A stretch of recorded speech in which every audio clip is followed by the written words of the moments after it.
Chapter 3. The Ruins of Water. For countless hours I hunched over in that torturous box, pain etching itself into my memory. It was an experience I prayed never to relive. Yet, as I thought about it, my own suffering seemed insignificant compared to Leofwig's torment. He was forced to run relentlessly into the cold night, the unrelenting crack of the cane forever on his heels. I was a mere spectator to his misery, watching with a mix of admiration and horror as he forced his protesting body onward, likely making a silent vow with each agonizing step. Fatigue clawed at Leofwig relentlessly. His breaths were ragged gasps. His body was racked with cramps as it rebelled against his stubborn resolve. But when he finally faltered, the cane came crashing down on his weary flesh. To my astonishment, he neither cried out nor pleaded. Instead, he took it in silent stoicism and resumed his painful marathon. I beseeched the sun god for Leofwig's strength to last, but it felt as though my pleas fell on deaf ears. The deity seemed more interested in my suffering for another's sake, in my redemption through empathy. The ensuing hours bled into one another, and I saw Leofwig beaten more times than I cared to count. His heart, however, remained unbroken. I saw in him a determination that surpassed my own, a ferocity that dwarfed any I'd seen before. He was no barbarian, yet he embodied their fierce way of life. The question was, would it be enough to see him through this torment? My eyelids grew heavy, surrendering to sleep despite the gruesome spectacle unfolding before me. In the realm of dreams, I stood by the bay, the swaying reeds whispering tales in the wind, while white-capped waves mirrored the pure snow. There, my mother appeared, her face radiant with a smile. She was beautiful, a vision in her mid-length white gown. She beckoned me closer, yet I refused to close the distance. Not because I didn't yearn to be in her arms again, but because I didn't feel worthy of her embrace. I had failed my friend, and in my heart, I knew I didn't deserve such love. The rustling noise that snapped me from my dream was a mystery. The vision of my mother evaporated like morning mist, and in its place stood Master Ulfric, towering beside Leofwig. His back was a grotesque canvas of torn flesh and drying blood, but somehow he still stood. As the night gave way to dawn, Master Ulfric led him away from the training grounds, leaving behind a grisly trail. I felt a surge of pride for Leofwig. He had embodied the essence of a warrior in every sense of the word. I knew then, once he learned to wield a blade, all would come to fear him. As my father often said, determination is a warrior's greatest weapon, and Leofwig had it in abundance. I bowed my head, haunted by my father's wisdom and my own failure. If my father were here, would he be disappointed in my actions? At least Leofwig had proved his own father wrong. He was a warrior, albeit one moulded by an unforgiving ordeal. It should have been me in his place, bearing the brunt of the night's torment. My only hope was that Leofwig would find it in his heart to forgive my failure. I had prided myself on my loyalty, yet I had been anything but a loyal friend. As I contemplated my actions, I struggled to stretch my stiffened back and tried to ignore the gnawing hunger echoing in the hollow pit of my stomach. Deserved as my pain was, it didn't silence the primal urge for comfort and sustenance. Once Leofwig had been led away, my confinement in this box seemed even more pointless. I yearned for the opportunity to retreat, to replenish my strength for the trials of a new day. I shifted awkwardly, seeking some measure of comfort in my wooden cage, eventually finding a cold corner to rest my weary head. I closed my eyes, attempting to summon the image of my mother once again. "Your brother will be fine," a voice whispered, sounding more like a sigh. "He endured his trials and emerged a stronger warrior. The real question is, have you learned your lesson, or are you destined to repeat your mistakes?" The gruff voice of Master Ulfric pulled me from my thoughts. Opening my eyes, I met his questioning gaze through the narrow slats of my wooden cell. Unsure of what he sought to hear, I chose to answer plainly. "What lesson was there to learn, Master? From where I'm sitting, it all seems senseless. The guilty should face their own punishment, not the innocent. Last night, it wasn't right. I'm sure you know that better than anyone. Yet I suspect you hoped I'd glean some unforgettable lesson from this. Well, you've succeeded. I'll never forget what transpired." Master Ulfric's forehead creased at my words, but he made no attempt to rebut my critique. I silently hoped he too had been a student last night, learning from the raw chaos of it all. If he proved incapable of guiding and defending those under his care, I was determined to fill that void. Did your father ever teach you the reasoning behind Ravensguard's rule? The one about always carrying your sword? I shook my head. A smile tugged at the corners of his mouth, almost mocking my ignorance. It's because, in the heat of battle, failing to carry your weapon could cost the life of the person next to you. You need to play your part to ensure the survival of your comrades. Now, you've learned why it's vital always to be battle-ready. Regrettably, this lesson came at the expense of Leofwig's flesh. The scars may fade for him, but for you, the memory should be everlasting. Let this be the last time I find you without your sword. Live with it, bathe with it, even marry it if you wish, but never, ever fail your brethren again. Understood? Yes, master. His words echoed in my mind, transforming my perception of my life in Raven's service. I now knew I couldn't afford to act selfishly, not when lives were at stake. I vowed then and there to remember this lesson, to carry the weight of my actions, good or bad. Good. Master Ulfric seemed satisfied. As he unlocked my crate, a cool gust swept inside, raising goosebumps on my skin. Trying to warm my arms, I half listened to his next string of words. Training starts in an hour. Eat something, tend to your wounds, and ask for forgiveness. Today will be tough, and you'll need both your strength and the support of your fellow soldiers. Though I didn't fully understand his cryptic message, I didn't doubt that today and the days to come would test me. Yes, master, I managed, clambering out onto the muddy ground. I straightened up, wincing as pain shot down my legs. Where's my sword? Where you left it, Beornwulf. By your bedside. Without another word, Master Ulfric left me standing there, my mouth agape. A rush of realization hit me, taking me back to my quarrel with Merrick and my foolishness in forgetting my sword. A bout of self-derisive laughter nearly escaped me. An experienced warrior would never make such a blunder, but I was no seasoned fighter. Accustomed to my life without a sword, I'd hardly noticed the absence of weight on my hip. Afterward, I made my way toward the sleeping quarters, self-chastising at every step. Upon opening the door, I saw that everyone was busy taking their morning meal, a modest spread of fruit and gruel. I received no welcome, no acknowledgement, but I understood why. My lapse could have resulted in any one of them being punished, and they weren't quick to forget. I knew I had to make amends and reclaim their respect, but redemption seemed daunting when so little was within my control. Shaking off a wave of frustration, I trudged to my bed, its comforting invitation almost palpable. Leofwig was there, hunched over his own bowl of gruel. I didn't have any magic words to mend what I had broken, but an apology was a start, I reckoned. Leofwig, I'm sorry. What happened? It shouldn't have. I'll never repeat that mistake. I knew my words were inadequate, but they were all I had. Leofwig paused in his eating to regard me, a thin trail of blood from his nose speckling his gruel. Don't be, Beorn. I'm grateful you stood up for me. I heard what you said to the commander. His voice broke, and he cleared his throat before continuing. You tried, and even when you couldn't succeed, you paid for it. That's more than anyone's ever done for me. A lesser man would have walked away, untouched and satisfied with their meal. Setting aside his bowl, he met my gaze. There's something I need to tell you. I'm listening, I assured him, fully attentive. He had my undivided attention. I betrayed you. His words startled a laugh out of me. What are you talking about, Leofwig?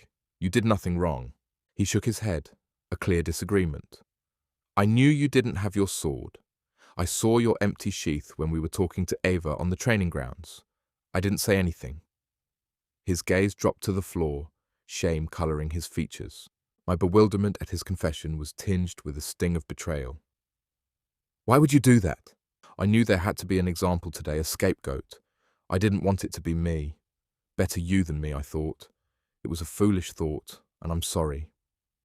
For us to be friends, Leofwig, we need to trust each other with our lives. I was hurt and surprised, But I understood that we were both undergoing significant transformations.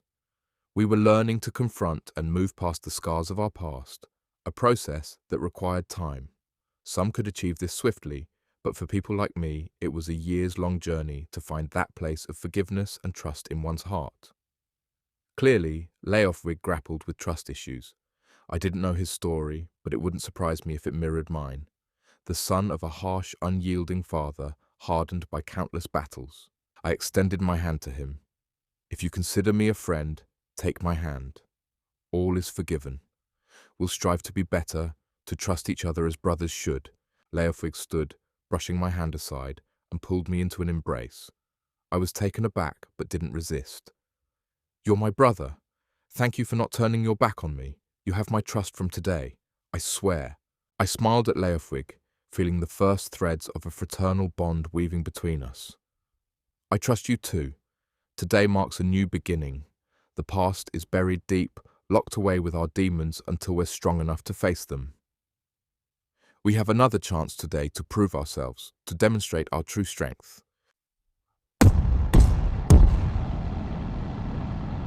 We emerged from the Academy's shadow a couple of hours post-dawn. I trudged alongside fellow recruits, our steps playing a dull tune against the earth, keeping pace behind Master Ulfric and the Raven's Guard, their spears hoisted over their broad shoulders, shields slung onto their backs. The familiar symphony of cricket songs accompanied us as the autumn chill began to nip at our exposed skin. A distant bird's cry broke the calm, sending shivers down my spine and causing a skittish boy in front to jump in surprise, nearly toppling into the lad before him. Master Ulfric shot us a disapproving glare, and we fell back into a chastised silence. Our march of endurance continued for the better part of 2 hours, legs growing weary, feet bearing the weight of blisters. Our destination was a formidable sight, a tumultuous river filled with jagged stones waiting to gut an unwary vessel. Commander Forwin signalled a halt, and we gathered around Master Ulfric, apprehension etched onto our faces. The commander's voice boomed across the riverbank. Today, your resolve as a team is on trial. You're bound by honor to your comrades. You'll learn to complement each other's strengths and weaknesses. Some of you may not be adept at swimming. Others may lack the strength to haul timber, but remember, your team's strength lies in your diversity. Either you harness your shared gifts, or you'll be the Whitestone River's next victim. The choice is yours. Master Ulfric shared a knowing glance with Commander Forwin. I recall Commander Forwin acing this drill 10 years ago, the fastest time recorded. It was an easy day, the river was tame, the waterfall half its usual size. Today, you won't be so lucky. The dry spell has left the waterfall with a drop of about 20 feet. This drill is survival of the fittest. Your wit is your weapon. Unfortunately, the wise often lack physical strength and must rely on those stronger. This is the essence of teamwork. Leofwig, would you consider yourself wise? Leofwig stuttered, caught off guard. Speak up, boy, Master Ulfric urged him, his hands on his hips. I like to believe I am, Master. Leofwig's words dripped with uncertainty, a flaw he desperately needed to address. Confidence was key. If he couldn't find it, he needed to fake it, like I did. Master Ulfric chuckled at Leofwig's response. I'd like to believe that too, Leofwig, but I fear I'd be mistaken. I suspect Sigstein is the wise one here, silent but observant. His father is a trusted advisor to a prominent general, and I believe some wisdom trickled down to him. But we digress. Today's challenge is about your teamwork. Your abilities as a unit are wanting, but survival will forge you into a formidable team. Each of you will lead a team of 9, construct a raft, and navigate the treacherous waters to the river fork. The first team there wins, and the last team faces consequences. Is that understood? Aye, Master, we echoed in unison. Master Ulfric scanned the crowd, my heart pounding in anticipation. Beornwulf the Swordless, step forward. I inwardly cursed my rotten luck, but pushed through the wave of anxiety. Stepping forward, I locked eyes with Master Ulfric.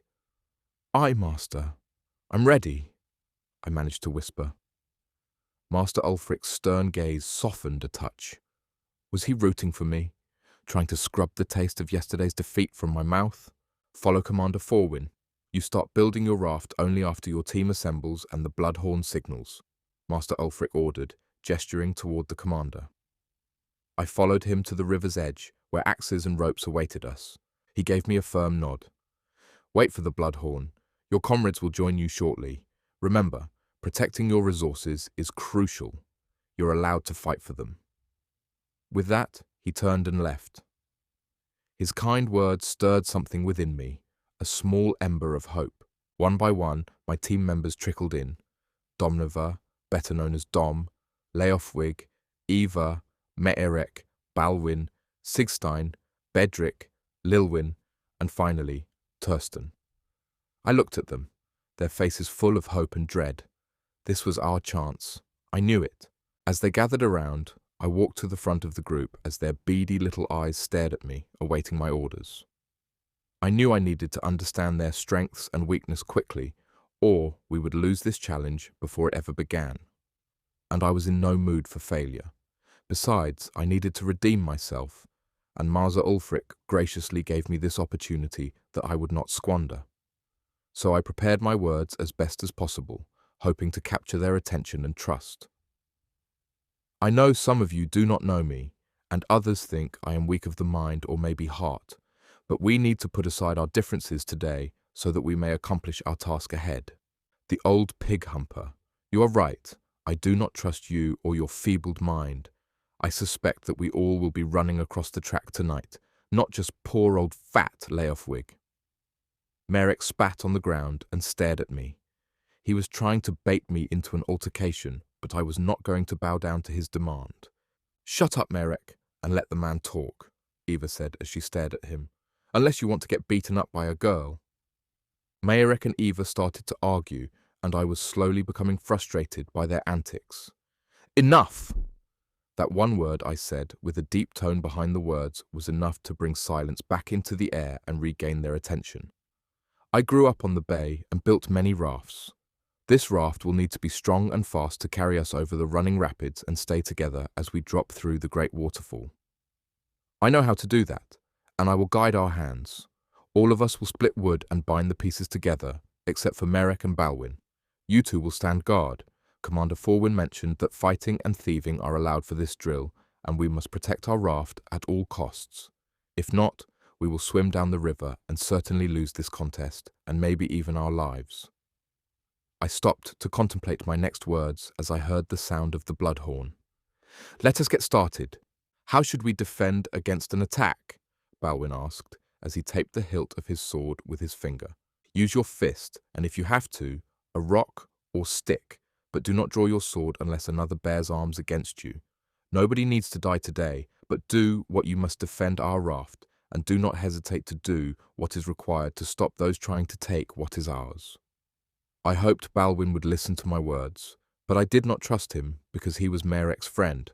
However, I had no choice, so I walked over, picked up one of the axes, and started chopping at a maple tree. As I was chopping at the tree, I noticed nobody else was willing to join me. Maybe they thought I was crazy for choosing such a large tree, but I knew that this was the one we needed. I screamed between swings. Someone else cut the other side of this tree. We will take down this tree and use the wood to build our raft. It will provide a sufficient supply and give us the strength and bouncy we need. We may not be the first on the water, but I promise we will be the first to finish. I then saw Leofwig walk over, pick up the other axe, and do as I requested. His first swing caused the tree to shake violently, which sent a plum of dried leaves in the air before they fell back down to the ground and on top of my raft building party. Leofwig may have looked overweight, but at this moment I realized how powerful he was, and everyone should fear crossing swords with him. I saw Tursten watching us with a furrowed brow as Leofwig and I chopped at this mighty tree that stood over 20 feet tall. It is going to take you forever to chop down that tree. We should go after the saplings. You heard Beornwulf. He has done this before. Just be quiet and pick up the axe when it is your turn. Sigstein's words silenced Tursten, and he walked away and sat on the ground next to the remainder of the group. After 2 or more hours of constant chopping, we were able to cut the tree down and divide it into 5 equal parts. I then showed my group how to remove the knots, branches, and bark with the axe. After that was complete, I cut notches into the wood to act as bindings, and then the frame was ready to be assembled. We need to find a flat part of the river. Once the frame is built, it will be too heavy to carry for us. I walked over to the river, searching for the right spot, and then I saw a little nook of fallen trees that made the water nearly flat. There! We must all carry the logs over there, I said excitedly as I picked up the rope and started winding it around my shoulder. I pointed to a log, and Leofwig and I picked it up and started moving it to the river. The others followed our lead, and the raft was being assembled on the flat water before long. The raft was nearly complete before the first stone hit me in the head, causing me to stumble and fall backward into the water. Surfacing above the water, I gasped for air, frantically blinking to clear the water from my eyes and make sense of the sudden turn of events. A searing pain pulsated at the back of my skull, and upon probing the injury, my hand came back smeared in blood. As I glanced up to call for help, I was met with the sight of my companions charging toward the riverbank, their faces etched with fervent battle cries. An adrenaline rush pushed me upright from my kneeling stance, and I instinctively scanned the landscape, ready to face the imminent conflict. Suddenly, the crest of a nearby hill was alive with activity. A group of 10 boys emerged, armed with sticks and swords, hurtling towards us. I noticed Maerek and Balwyn standing at a distance, leisurely puffing on something. "Over here!" My shout pierced the tumultuous air, drawing their attention. Discarding the object in their hands, they responded to my call to arms and began sprinting in my direction. The initial confrontation was brief. A boy with a weak chin fell unconscious under the weight of my fist. His compatriot, however, proved more challenging as he managed to land a forceful hit on my shoulder with his stick. In the ensuing scuffle, I found myself grappling with him, our bodies locked in a dangerous dance. But his wrestling prowess threatened to overpower me, and soon I was trapped in a choking headlock. As my vision blurred, I felt my consciousness slip away, but just as I was about to yield to my fading senses, Leofwig arrived, landing a bone-crushing punch on the boy's face. The thug crumbled to the ground, releasing his hold, and I gratefully gulped in the sweet air, offering Leofwig a thankful nod. Surveying the scene, my eyes fell upon Tursten, locked in a deadly sword fight with an adversary. The sight stirred a chilling realization, the potential loss of one of my comrades. A swift decision was needed. "To the raft, now!" I commanded, my arms flailing in the air to draw everyone's attention. Our retreat was messy and panicked, yet our pursuers didn't follow, perhaps needing a breather or tending to their fallen comrades. Our brief encounter had been soaked in blood and violence. As we clambered onto the raft, I quickly counted the heads, only 8. Someone was missing. My gaze darted across the battlefield, and the sinking realization hit me. Maerek was stranded, cut off by our enemies. The rational part of my mind argued to abandon him, but my conscience revolted. "Push off and go downstream. Find a calm spot and wait there," I ordered before leaping off the raft and darting down the riverbank. "I'll meet you there." I raced against time, my heart pounding in sync with the relentless pursuit of our enemies. Finally, I reached Maerek, who was rooted to the spot, his face a mask of raw terror. "Run, damn it!" I bellowed, injecting urgency into the frozen scene. Without waiting for Maerek to process my command, I bolted off, forcing him into a chase. After a few frantic minutes, our pursuers abandoned their pursuit, likely concluding that the lost raft necessitated finding another encampment to pillage or constructing their own. Maerek, his cheeks flushed with exertion, gasped, "We'll never catch up with them." "We will," I assured him, my eyes fixed on the flowing river. I directed our group to halt at the next calm waters, trust in them and search for the river's slow current. Just then, the distant sound of shouts reached our ears, and turning, I saw our raft drifting downstream. "Swim for the raft!" Eva's voice pierced the air as she waved a wooden paddle. "I'll help you aboard." "But I can't swim," Maerek confessed, fear etching lines across his youthful face. "Just hold on to my shoulders when I dive in. I promise to get you there," I reassured him. "If I lose grip, I'll drown," Maerek protested. "I've done this before, Maerek. Trust me," I insisted, then plunged into the chilly water. Maerek trailed behind, securing his arms tightly around my neck.